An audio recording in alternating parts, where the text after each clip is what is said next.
Lane Productions.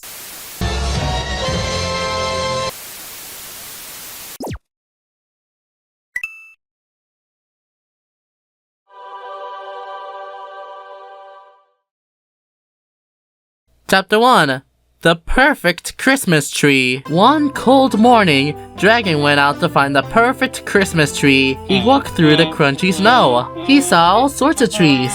Big ones, small ones, crooked ones, and straight ones. Finally, he found the most beautiful Christmas tree of all. It was not too big or too small.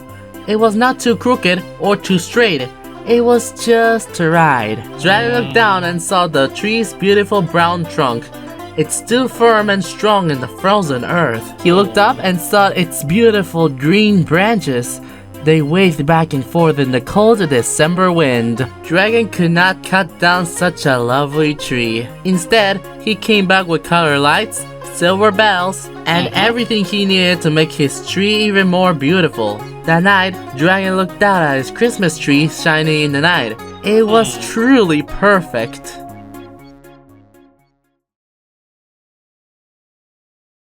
Chapter 2. The Candy Wreath. One day in December, Dragon had a good idea. I will make a wreath out of candy, he said. Dragon took some old wire and bent it to a shape.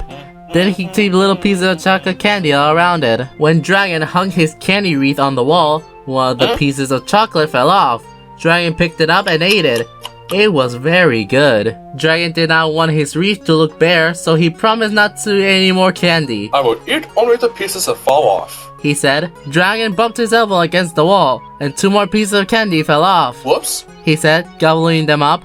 Dragon sat down in his chair and looked up at his candy wreath. He tried not to think about the smooth, rich, sweet, creamy, dark chocolate candy. Dragon could not sit still. He began to drool. Suddenly, Dragon could not stop himself. He shook the candy wreath back and forth and jumped up and down and until every last piece of candy had fallen off. Dragon got a stomach ache for eating too much chocolate. Next year, said Dragon, I will make my wreath out of pine cones.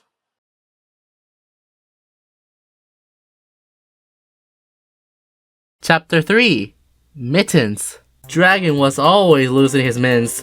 No matter how hard he tried, he could never keep track of them. Whenever he needed them most, they were nowhere to be found. So Dragon went out and bought a pair of clip-on mints. He clicked them to his coat sleeve so he would never lose his mints again. Then he lost his coat.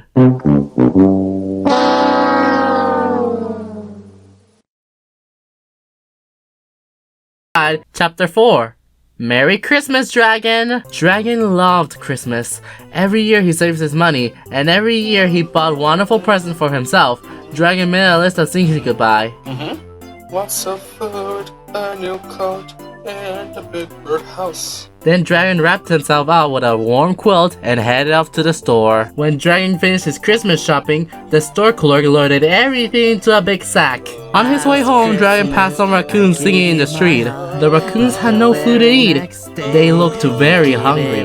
Dragon reached into his sack and took out a big basket of food. Merry Christmas, said Dragon. Then he passed an old rhino shoveling her sidewalk. The rhino did not have a coat to wear. She looked very cold.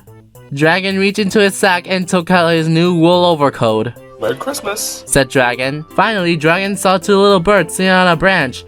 The birds did not have a home to live in. They looked very sad.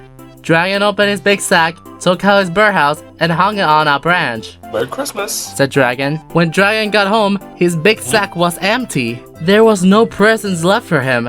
But Dragon did not feel sad. He went upstairs to his quiet room and crawled beneath his soft, warm quilt. And later, as he slept, Dragon dreamed he heard angels singing in the starry night.